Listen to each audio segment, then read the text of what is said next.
traveling with children on any given day can be difficult. So what about a long distance trip? Now, before you cringe at the thought, we've got some expert tips on how to keep the children comfortable and even entertained. 6-year-old Layla and 13-month-old Rocco present very different challenges on a long trip. But let's start at the most important point: safety. Bear's 6 years old, and a lot of people would say, should she maybe be sitting in a seat by herself by now? What are the regulations where that's concerned? You know, the car seats are actually manufactured to go up to about age 11, some of them even 12. The whole concept is that the child needs to be able to have the proper seatbelt strap over them comfortably in order to be safe in a normal seatbelt. Check your child's car seat for weight restrictions and manufacturer's regulations. Okay, so let's pretend we're going on a very long trip and you'll show us how it's done. Bear will get into her seat by herself. This is the great part. When they get a little bit older, they can climb in by themselves. So once they're secure into the seat or comfortable in the seat, you'll come in and you'll put the belt across the lap.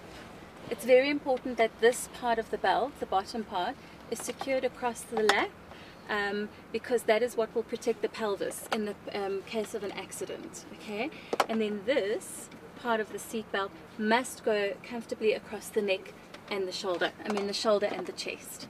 And then you make sure that it's properly clicked in and that the child's comfortable. Are you comfortable? So, Claire, no doubt entertainment for kids on a long road trip is of the utmost importance. What you want to do as well is you want to prepare a bag that's going to be there for the child. I always put it in between my two children so that they've got full access to it. Mm-hmm. And what's inside it is, in fact, a few things. Their toys, so a favorite teddy bear, a couple of books that's going to keep them busy, as well as a few snacks.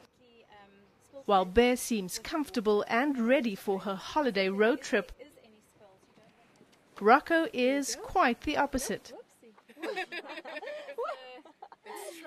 It's not the easiest thing to get a younger child in, especially with a child the age of Rocco. He's mobile, he wants to run around, he's busy. He's inquisitive. Absolutely, so he doesn't really want to be restrained. But I think the best thing is to get him into the seat, make sure he's comfortable, fasten him in, and then give him something to do. A toy, a rattle, a cool drink, or whatever the case may be.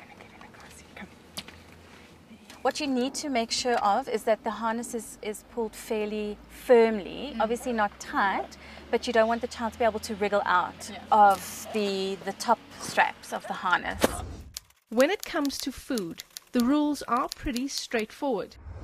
My advice would be to not have food that is junky or too sweet, just because you don't want upset tummies. Yeah. So stick to sandwiches, crackers, a little bit of, maybe the odd packet of chips, but mostly dry food and stuff that the child is used to. And a final word on safety. It's always about safety. That driver's got to be more vigilant than he's ever been before. Don't ever respond to a child's question as a driver. Allow the passenger to do that. Don't ever try to pick something up off the ground and take your eye off the road or your hand off the steering wheel.